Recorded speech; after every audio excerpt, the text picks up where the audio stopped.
If you like watching guys in kilts throw heavy objects all over a field, then you're going to love today's episode as I've got the world champion of the Highland Games, Phil Sansotta, joining me on the Game Time Guru. So, what time is it? Game time! Woo!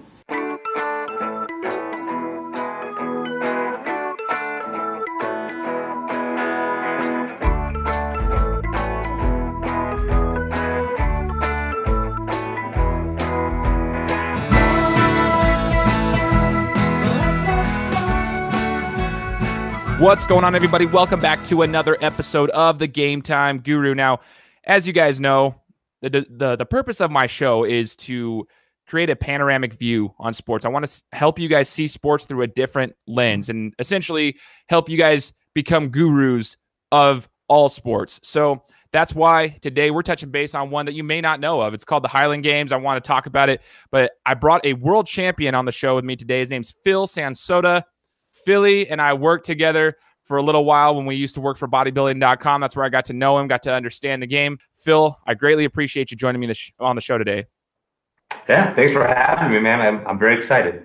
Yeah, I'm so stoked, man. So we're talking about the Highland Games. Now, for anybody who's listening, if you go and search it, you might see a couple guys in kilts throwing some objects in the air. But I want you, Phil, to tell us a little bit about the Highland Games. What is this? Yeah, so there's a lot of different, there's a big debate about when the games got started, how did it get started. The romantic in me likes to think it was when the English took away all the Scottish weapons and they had to train for war, so they started picking up stones and things like that. But probably the real story was two brothers started drinking scotch. There's no TV back, 1,000 years ago, and they said, hey, I can throw that stone further than you. Well, I can throw that hammer further than you, and just picked up steam from there. Dude, I love it, man. So yeah, what exactly do you guys do? So you throw like all these objects that got started and you go and you compete. What are some of the things you throw in the air? What are some of the, what are these things? They're like hammers, they're stones. I don't even know. Yeah. So we have 9 events. There's a different implement for each event. So basically the track and field games, partly based off of the Highland Games, right? So your shot put, your hammer throw, those all came from the Scottish Games. You start off with a braemar, which is a 22-pound stone you throw like just standing. Then you have an open stone, which is like a shot put, so it's a 16-pound stone. And like every stone is different, right? So you can go to one game that's 22 pounds, and it looks like this like big old potato. One's like a flat. It can be different. You have a 42-pound weight for distance that you throw one-handed spinning. Then you have a 28-pounder you throw one-hand spinning. You got a 16 and 22-pound hammer, weight over bar, which is like a 42-pound kettlebell you throw over your head over a bar. You have the big caber, which everybody knows is the giant telephone pole, and then you have the sheath, which is a pitchfork into a burlap sack full of twine. You throw that over a bar over your head. Dude, that's so rad. And if you remember, you obviously have to remember this, at bodybuilding.com, our old place of employment, they actually let us compete and or try some of the events. Yeah. Do you remember that? I put that on. I brought all the equipment out. Yeah. Okay, yeah. That's what it was. Yeah. And I didn't know how in the world, so when you say you put the pitchfork in the little burlap sack and throw it, people think that sounds stupid. It is one of the most difficult things I've ever done, especially considering I've never tried it before. There's a technique to it all, to every one of those events.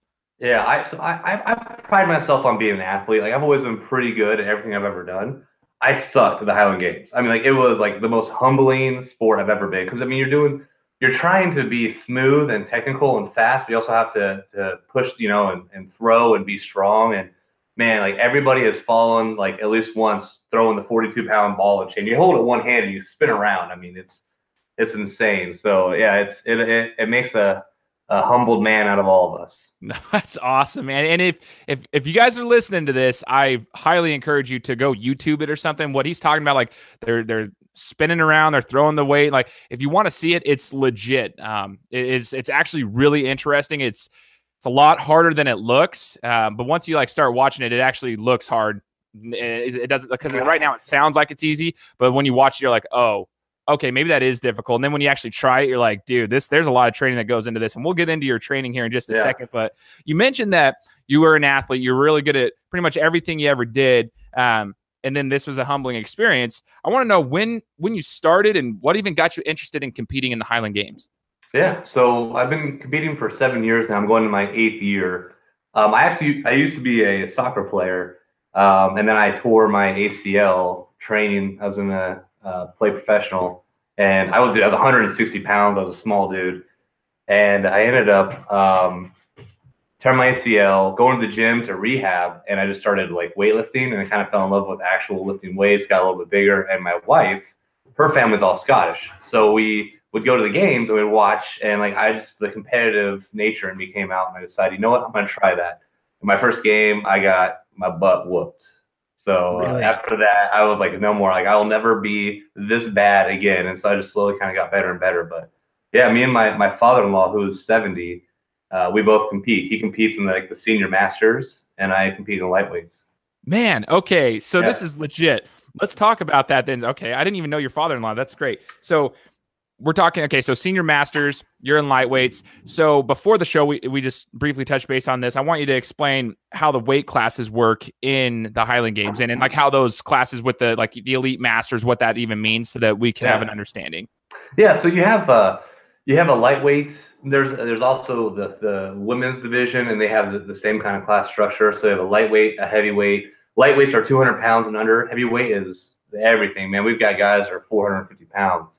Then you also have a masters division, and within each one of those divisions, there's different classes. So you have A's, B's, C's, elite. Then you also have a novice, which is for anybody who's ever like wanted to come out and compete and doesn't want to compete in a class. Novice is like your first time out. So I compete in the elite lightweights, and my father-in-law is like in the senior, like vintage masters. So he's so always like the oldest guy competing. Yeah, so you basically you can find the right class that fits kind of who you are. So if you're 40 years and older, you're a master. Okay. And Yeah. when you first got started, and you said, it was kind of a humbling experience. Could your father-in-law at that time, before you had put in all the work and all this stuff, when you first got started, could he hold his own against you? He did okay. Yeah, we both got started at the same time. My first game was what kind of got him to like, I'm gonna go out and do this. Okay, okay. He's a big guy. He actually kind of got me into weightlifting and helped me kind of develop my routine. So yeah, we both, I think we just over a bottle of scotch one night decided we're doing it. Like we're just gonna go out and do it. I love it, man. Talking about weightlifting and the training that's involved. So if like this is for me, okay, but if I didn't know you and I heard about this, I would have just thought it was like you just mentioned that there's guys that are like 400 plus pounds. I would have just thought that was kind of like that because it's in a sense it almost sounds like a glorified track and field event where you got some big dudes just tossing around a lot of weight. A lot of heavy objects, but there's a lot of training that's involved. There's weightlifting that's involved, and you, like you said, pride yourself in being an athlete. I've seen the training you put in, but I want you to explain what kind of workouts do you do to train for the Highland Games? Yeah, I mean, the best thing you could possibly do to train for the Highland Games is to go out and throw, right? Like, there's no amount of gym time to prepare you for like the amount of dynamic movement you have to create to throw these weights and stay like without fouling out in the trig. That's probably a lot of jargon right there, but it's but when I do train in the gym, I do mostly Olympic lifting. I try to do a lot of the same movements Olympic level shot putters do.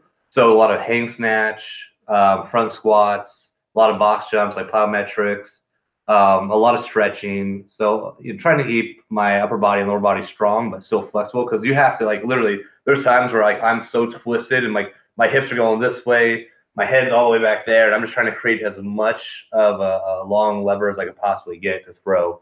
So stretching is important, and then just a lot of Olympic lifting. In regards to Olympic lifting, what's the most you've ever power cleaned? Just a power clean, no snatch on top of it or anything like that. Power clean was 355. 355 Yeah. for a guy who's under 200 pounds, correct? Yes. Or competes under 200 pounds. Dude, Yeah. it's impressive, man. I'm telling you guys, I'm not just saying this. I watched Phil lift. He puts in time in the gym. Like, you take the platform. Like, this is how it was. If you guys were at the gym on a Saturday morning and we saw your bag there with your sweet Nike, whatever, the Romeros. I don't even know if that's what they are, but they're like your platform Olympic shoes. We're like, oh, we're not lifting on the platform today. Phil's going to be here for 2 hours. You got your chalk, you got everything. It's serious business, dude. When you get to the gym, or it's a lot of work. Thanks, man. Yeah. Oh man. So the competitions, we're here in Idaho, but I want to know, like, do they have competitions here in Idaho or locally around the regions? How do the competitions work if you want to compete? Honestly, you could find like a Scottish Highland game going on every weekend somewhere in the United States. So you Okay. could literally, I mean, it's pretty crazy. We actually competed with a guy from Scotland, and he was just like, "You guys take this way too serious. Like, I can't believe how serious you guys take the Highland Games." Yeah, we in Idaho actually is a very big chapter that pretty much runs all of the nation. So Idaho is a huge sweet spot for the Highland Games. But yeah, you can find a game going on anywhere across the country. Man. Okay, so how do you have to pay to go spectate? Because I don't know if you have to pay to actually compete. I'm assuming there might be something that you have to do Yeah. to compete, but like to spectate, like to watch as a fan, do you have to pay? Yeah, typically there's so if you go to any Celtic festival, there's typically a Highland Games competing within that festival, so you have to just pay the gate fee to get in. A lot of the local games here, we just have the games, we don't have a whole festival attached, and it's free to enter. To compete, usually it's like 20, $30, Okay. and you get like a free T-shirt and all that fun stuff, and free drinks, and usually people out there smoking cigars, hanging around scotch, and you're throwing big stuff, so Dude, it's worth the money. that's awesome, man. That's totally you, though. That's like when you said that Yeah. cigar, scotch. That's Phil Sansotta right there. I love it. Um, so you made your way to a world championship. I want to know how you even qualified to compete in a world championship, and then we're going to actually get into that competition in itself. So, how did you even qualify to get to a world championship competition, which was overseas? It wasn't even here in the United States. So, I want to Yeah. start with the journey. So the rules kind of they've been like continually evolving and changing. The first time I went over to Hungary for the World Championship, you had to have a certain number of points accumulated on a national database. So that's one of the reasons that got me really into it as well. Like my first game I competed, I saw where I ranked against guys from like back east, all over the country, and it kind of motivates you to like, okay, one more point through getting one more foot or whatever it may be. So they take the top 10 athletes based off this point system on, this database, and then they'll select those people to go overseas to compete. This last year, we had an actual qualifier at nationals. So the top four guys at nationals got the invite. So you Man, actually, we had guys that were like in the top five that took seventh, eighth, and they got bumped out. man. And so, how do you even get to Yeah. nationals? Like, what is it? The same system? Like, you have a Same point system, system? yeah. Yeah, so the point system applies to nationals, and the nationals you got to compete, take the top four, and they get invited to worlds. So Okay, you get over to the world championships. How many times have you actually competed in worlds? I want to say four world championship competitions. Four world Yeah, championship competitions, yeah. and you've won it once or twice, or how many times? That was my first one. So I took second back in 2015. I was favored to win in 2016, man. I was killing it. And I tore my ACL, my other ACL, Uh, and that put me out for the year. So coming back and winning was pretty incredible. so when you get there to the event, you pretty much got the best of the best. What Yeah. is the event like there compared to like a local event in Idaho? Obviously, it's going to be a little bit more intense. It's going to be a little bit. Yeah, I mean, it's the world's compared to like a local. Just It's funny because like in Hungary, it's they like I said, the Europeans don't take it as serious as we do, and so we had it was the worst conditions I've ever thrown in, man. Like we were in this like park that was like really sandy and dirty and like little tufts of crabgrass. I mean, it wasn't very good conditions. They had all of like this European TV just filming Sports Network filming us, which is pretty awesome, but really no fans. Like here in Idaho, the World Championship will be held in Mountain Home in 2018 because the facilities and like the grounds are so pristine. Like they won the bid to host the Worlds here, so it's gonna be awesome. You gotta come out for that, man. okay, It's gonna be awesome. I will. That's All right, freaking dope. All right, yeah, that's what I'm yeah, talking but yeah, Worlds in Hungary. It's funny. It's definitely it's not what you would expect, but it's still a good time. Like everybody still has their game face on. Yeah, I got you. And let's see. From what I saw when you were posting it on social media, it seems like your world championship was a pretty close event. Is that correct? Like Oh, a close game. Didn't it come yeah. down to the wire or something? Yeah, so it was my worst game of the year, man. Like I don't know, like I just so coming back from the ACL, like I did a pretty good job of training, get myself back up to the level that I was. And then mid-year, I don't know if you knew, my wife got hit by a car, so she ended up was in the hospital for like a long time, and we ended up I ended up living with my in-laws with her because we had to stay with them to take care of her, and I couldn't really train. So man, my throws were down. I managed to get the invite to Worlds, and just dude, like the third event, I fouled out my first two throws, and you get 3 throws per event. Fouled out the first two, and if I didn't make my third throw and actually get a mark, I mean, my day would have been over right there. And I ended up pulling out of my butt and get like a pretty decent throw to get me to the third place. And I had 3 times, man, where it was just like the last throw, like all my throws were fouls. Last throw got me in. And then the very, very last event, it was like pouring down rain. It was the biggest caber, because it was in on caber, the big telephone pole, biggest caber I've ever seen, right? And I had to get 2 perfect 12 o'clock. So like when you throw the caber, you want to land perfectly in front of you, so you get a perfect time. Yeah. So you don't want to throw for distance, you want to throw for time. So it has to be like a perfect throw. And I got my 2 12s, won by 1 point, and got my first world championship. Man, it was wild, dude. It was wild. Yeah.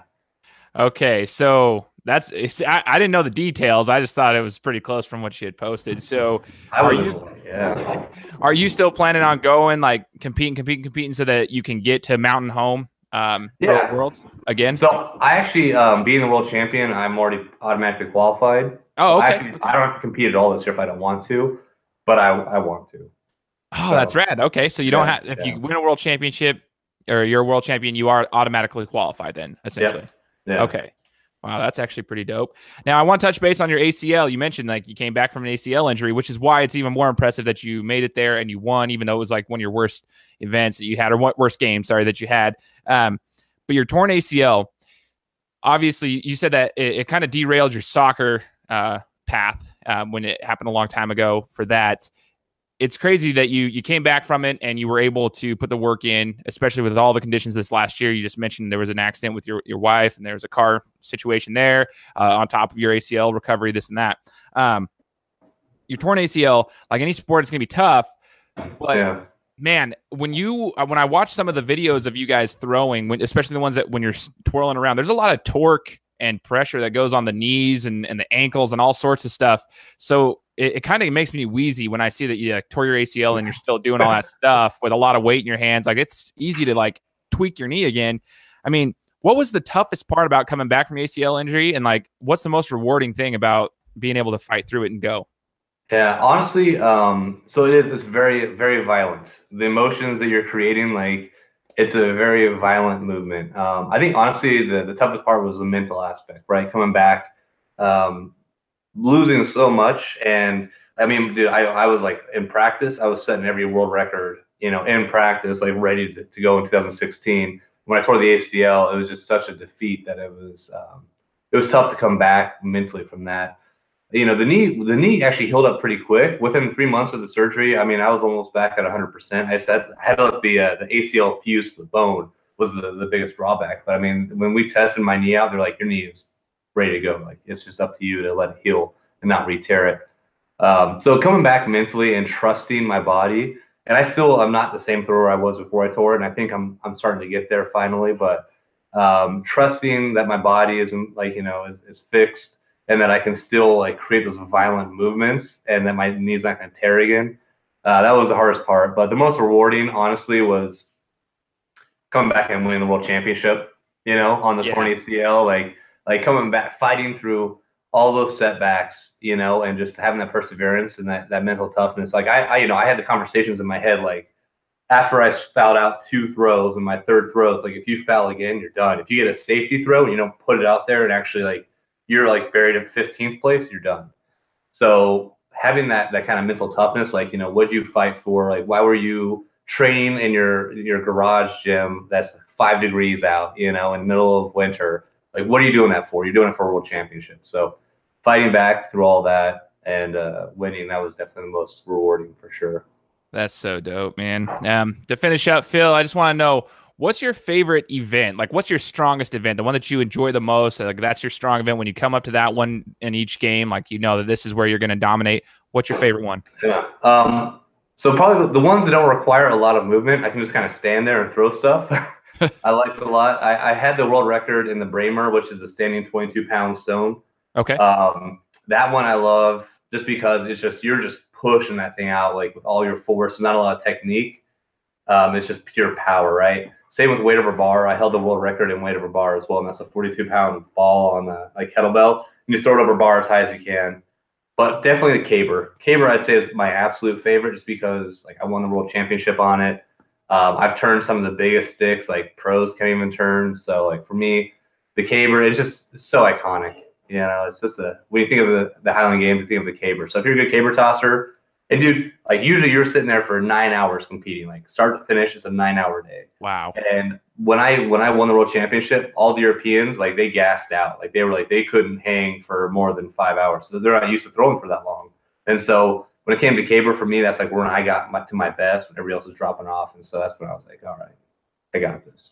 I love it, man. And what's the biggest thing or the best thing that the Highland Games has taught you, or what's your favorite thing since you started competing that you've learned through competing in the Highland Games? Honestly, there's a lot of the camaraderie. I mean, you're throwing against these guys that are, your competitors on the field, but truth be told, I hang out with a lot of them. Some of the world champion from last year, he's Romanian. And we became really, really close friends. And, same with my number one competitor here in the United States. We want to work together on his business, and he trains me. He helps me. He's he's a veteran in the sport. And so it's just the camaraderie is awesome. You get to work with a lot of guys that are just like-minded. They know how hard it is to get to where where you are. So I like that. And then honestly, the mental toughness, when at bodybuilding.com, when I was trying to move up through customer service and trying to work towards my career path, it's just having that kind of attitude, that mindset that you're you're champion, you're alpha, you're gonna go out and you're gonna achieve it and you're gonna work hard for it, and you have to have that for the Highland Games. So that kind of leaches over to my career a little bit. Right, absolutely. Yeah. You can take things. That's perfect that you said that, because I'm trying to teach people through this podcast that you can learn things in sports. It's not just a bunch of dumb jocks. You can actually take things through whatever sport you compete in, whatever sport you participate in, and you can actually put that into your life, whether it be your career, your home life, whatever. And it actually they go side by side. And so I'm glad that you actually just said that. Phil, I greatly appreciate you joining me, man. I love you. I hope everybody enjoyed this and has a little bit more of a respect and a better view on what the Highland Games are. And we're going to be expecting to see you win another one in 2018. Mountain Home, right? Yep, I'll do my best. All right, dude. I appreciate you, Philly. I appreciate it, man. Not a problem. And for all you guys out there, we'll talk to you next week. Guys, thanks so much for listening to another episode of my show. Now, if you could go and do me a favor, head over to iTunes, give me 5 stars, and leave me a review. It would be greatly appreciated. Thanks, guys. Appreciate your support.